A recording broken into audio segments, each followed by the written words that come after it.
حضرت شیخ الحدیث رحمۃ اللہ علیہ نے اپنی کتاب میں ایک واقعہ لکھا ہے کہ ہارون رشید کا ایک بیٹا تھا، شہزادہ تھا، مگر اس کے دل میں اللہ کو پانے کی لو لگ گئی تھی، تو وہ محل کے اندر بھی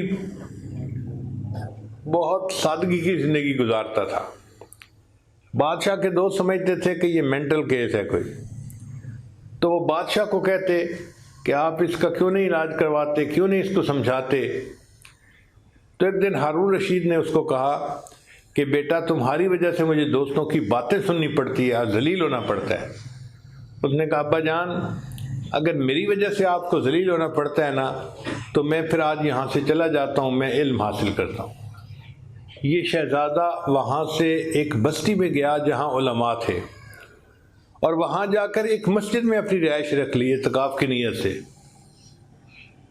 ہفتے میں یہ 6 دن کلاسیں لیتا تھا، اور جب ایک دن مدرسے میں چھٹی ہوتی تھی تو ان دنوں میں یہ مزدوری کرتا تھا، اور مزدوری میں جو کچھ کماتا تھا 24 گھنٹے میں ایک وقت اس کو 1 روٹی ملتی تھی۔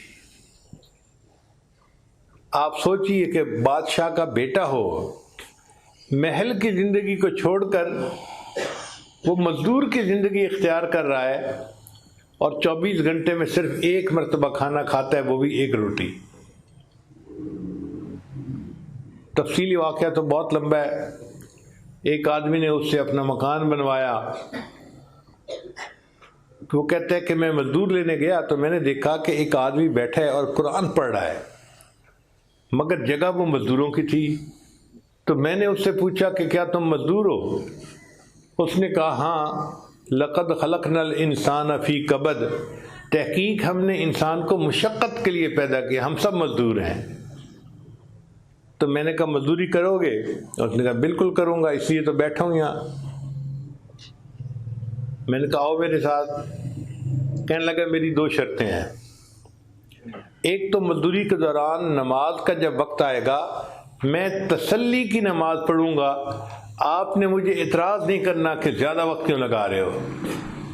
میں نے کہا مجھے منظور ہے۔ دوسری بات اس نے کہی کہ میں ایک دن مزدوری کروں گا تو آپ سے اتنے درہم لوں گا، نہ اس سے زیادہ لوں گا نہ اس سے کم لوں گا۔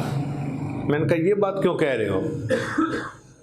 کہنے لگے کہ کم لینے میں یہ مسئلہ ہے کہ میں جو درہم لوں گا اس سے میں 6 روٹیاں خریدوں گا اور روزانہ 1 روٹی کھایا کروں گا، اور میرے 6 دن آنے والے گزر جائیں گے، پھر مزدوری کا دن آئے گا، پھر مزدوری کر کے اتنے ہی پیسے لوں گا اور 1 ہفتہ اور گزار دوں گا۔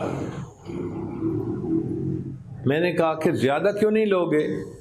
کہنے لگا مجھے جمع کر کے رکھنے کی کیا ضرورت ہے۔ میں اس کو لے آیا۔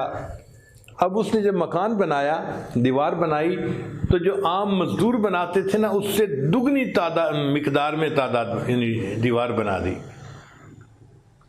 وہ کہتے ہیں میں بڑا حیران ہوا، اور میں نے سوچا کہ میں باقی مکان بھی اسی سے بنواؤں گا۔ میں نے چھپ کے دیکھا تو وہ مزدور جو دیوار بنا رہا تھا نا اس کے وقت میں برکت تھی۔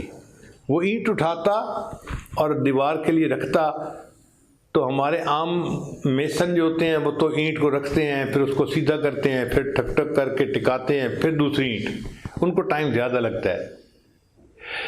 یہ ایسا مزدور تھا کہ یہ اینٹ اٹھا کے رکھتا تھا اور اینٹ بالکل صحیح اپنی جگہ پہ ٹک جاتی تھی، اس لیے تیزی سے کام کرتا جاتا تھا۔ تو میں نے جب یہ برکت دیکھی تو میں نے فیصلہ کیا کہ میں نے پورا مکان اسی سے بنوانا ہے۔ پر مجھے پتا چلا کہ یہ تو ہفتے میں صرف 1 دن کام کرتا ہے، تو میں نے اپنا کام بند کروا دیا اور 1 ہفتہ انتظار کیا کہ اگلے ہفتے جب یہ بچہ پھر کام کے لیے آئے گا میں اسی سے مکان بنواؤں گا۔ جب کام کا دن آیا تو میں گیا جہاں سے اس نے ملنا تھا، تو ایک اور مزدور ملا۔ اس نے مجھے بتایا جی کہ وہ آج مزدور نہیں آیا۔ میں نے پوچھا وجہ کیا بنی؟ اس نے کہا کہ فلاں مسجد میں وہ رہتا ہے اور اس کو تیز بخار ہے اور وہ کام کرنے کے قابل نہیں ہے۔ میرے دل میں ایک محبت کا جذبہ پیدا ہو گیا تھا۔ میں نے کہا چلو میں جا کے اس کی توا پرسی کرتا ہوں۔ میں اس مسجد میں چلا گیا تو میں نے دیکھا کہ وہ نوجوان چٹائی کے اوپر لیٹا ہوا ہے اور سر کے نیچے اس نے ایک اینٹ رکھی ہوئی ہے، اس کا تکیہ بنایا ہوا ہے۔ وقت کا بادشاہ کا بیٹا ہو اور وہ چٹائی کے اوپر لیٹے اور سر کے نیچے اینٹ کو تکیے کے طور پہ استعمال کرے۔ کہتے ہیں میں قریب ہوا تو اس کا جسم تو بہت گرم تھا، میں نے اس کے سر کو اپنی گود میں رکھ لیا اور میں نے اسے کہا کہ میں تمہیں اپنے گھر لے جاتا ہوں، تمہارا علاج کرواؤں گا حتیٰ کہ تم صحت مند ہو جاؤ گے۔ اس نے آگے سے جواب دیا کہ مجھے لگتا ہے کہ میرا آخری وقت قریب ہے، اگر تم مجھ سے کوئی ہمدردی کرنا چاہتے ہو تو جب میری روح نکل جائے تم میری 2 چیزیں ہارون رشید کے جا کے حوالے کر دینا، وقت کے بادشاہ کے۔ وہ کیا چیزیں تھیں؟ ایک انگوٹھی تھی اور ایک قرآن مجید تھا۔ جب اس کی وفات ہوئی تو میں نے اس کو نہلایا، کفنایا، نماز جنازہ پڑھا کے دفن کر دیا۔ اب میں قرآن مجید اور انگوٹھی لے کے چلا کہ میں بادشاہ کو پیش کرتا ہوں۔ اس طرح مجھے تھوڑا تھوڑا خیال تو آیا کہ سنا ہے کہ بادشاہ کا ایک بیٹا دیوانہ ہے، مینٹل کیس ہے، کہیں یہ وہی بچہ تو نہیں ہے۔ لیکن خیر میں شہر پہنچا تو ہارون رشید نے کہیں جانا تھا اور پولیس راستہ بنوا رہی تھی۔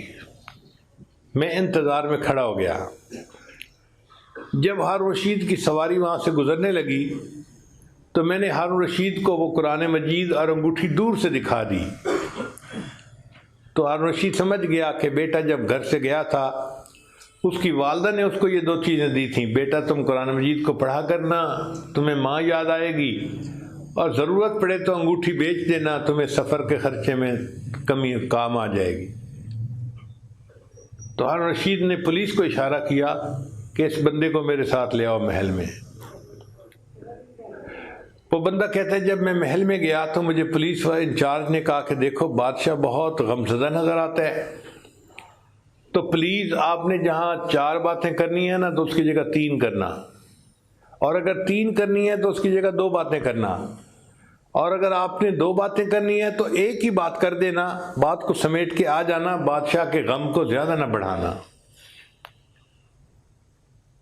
میں نے کہا بہت اچھا۔ پھر اس کے بعد مجھے ہارون رشید کے پاس جو ہے نا وہ پہنچا دیا گیا۔ تو ہارون رشید مجھے کہنے لگا کہ اے اجنبی، مجھے لگتا ہے تو میرے لیے کوئی غم کی خبر لایا ہے۔ تو میں نے کہا کہ ایک نوجوان تھا جس نے میرے گھر میں مزدوری کی تھی اور اس نے یہ امانت مجھے دی کہ یہ جا کے ہارون رشید کو بتا دینا۔ تو ہارون رشید نے کہا اچھا تم نے شہزادے سے اپنے گھر میں مزدوری کروائی؟ میں نے کہا بادشاہ سلامت مجھے بالکل اندازہ نہیں تھا کہ یہ شہزادہ ہے، میں کیوں اس سے مزدوری کرواتا؟ تو ہارون رشید نے رونا شروع کر دیا اور کہا کہ اے بیٹے تو اپنے باپ سے زیادہ عقل مند نکلا، میں تو دنیا کے کاموں میں الجھا ہوا ہوں اور تو نے اپنی آخرت کی تیاری کی اور اپنے رب کے پاس پہنچ گیا۔ تو ان طلباء میں وقت کے شہزادے اور امیر زادے بھی ہوا کرتے تھے اور غریب لوگوں کے بچے بھی ہوتے تھے۔ غریب لوگوں کے بچوں کا یہ حال تھا کہ امام ذہبی رحمۃ اللہ علیہ فرماتے ہیں میں 20 سال کی عمر میں اپنے گھر سے علم کی طلب کے لیے نکلا اور 7 سال میں نے علم حاصل کیا اور پھر واپس آ کر اپنے والدین کی شکل کو دیکھا۔ 7 سال میں گھر واپس ہی نہیں آئے، وہیں رہے۔ اب آپ بتائیے آج کے طلباء تو 1 ہفتے کے بعد گزارا نہیں ہوتا جی گھر جائیں، اپنے والدین کو ملیں، بھائیوں کو ملیں، وہ 7 سال کے بعد آتے ہیں۔